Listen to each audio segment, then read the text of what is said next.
right, so this is a very intimidating model, and I know a lot of people have struggled with it. So I'm just going to walk through a few of the major things that you can see from the nervous and cardiovascular system on here. First of all, obviously you have your cerebrum here, good old cerebrum. We've got a bunch of cranial nerves in here. Deep down in here, we've got the optic nerve, and hopefully you know that because it's going into the eye. Optic equals eye. We've got a bunch of branches on here that we don't really ask you to know, so I'm just going to point out good old vagus again. This is cranial nerve number 10, and you'll notice it's coming down from the brain and it's branching out all over the place. Now, if I move down just a bit to the arteries that you're seeing right here, notice that, remember, we're in a different position. You're not looking at this from anterior or posterior. You are looking at a lateral view. So we've got right here, this is the aorta. And if you remember your ABCs, A for aorta, here's the first branch. That's B for brachiocephalic trunk. This is actually one of the best representations we have of that structure.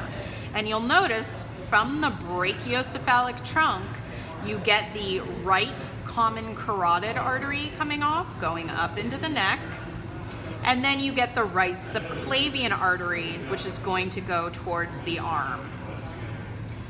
Then we've got, so ABCs, aorta, brachiocephalic trunk, and then we've got, here's the left common carotid artery.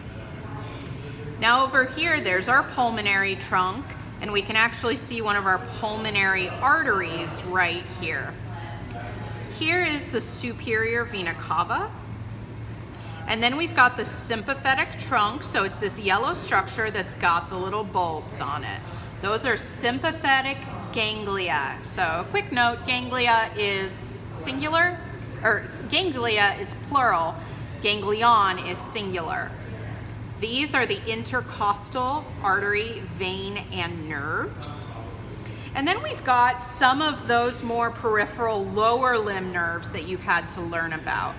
Right here is iliohypogastric. Right here is ilioinguinal.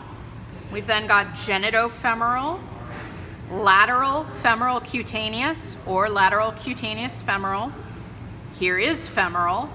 And then over here, we've got this big old one. This is sciatic. Remember, sciatic's always the big one. Now moving back up to our cardiovascular system, we have got, here's more of that aorta right here. You're seeing a lot of nerves covering it, but the aorta is right there. And it's gonna split into its two common iliac arteries. And remember, you'll have the common iliac vein right next to it.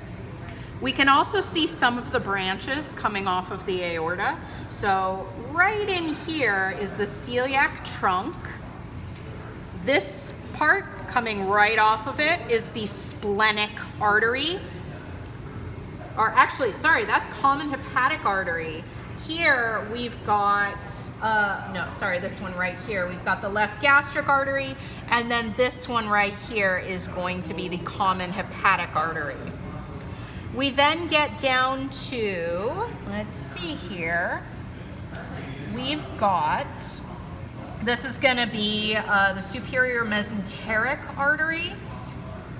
Way down in here is the inferior mesenteric artery. And this little branch right here, that is a gonadal artery.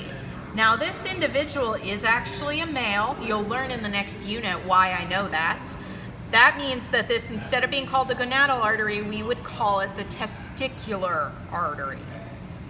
And so those are some of the major things that you can learn on this model. I know it's complicated, but there's a lot here for you to learn.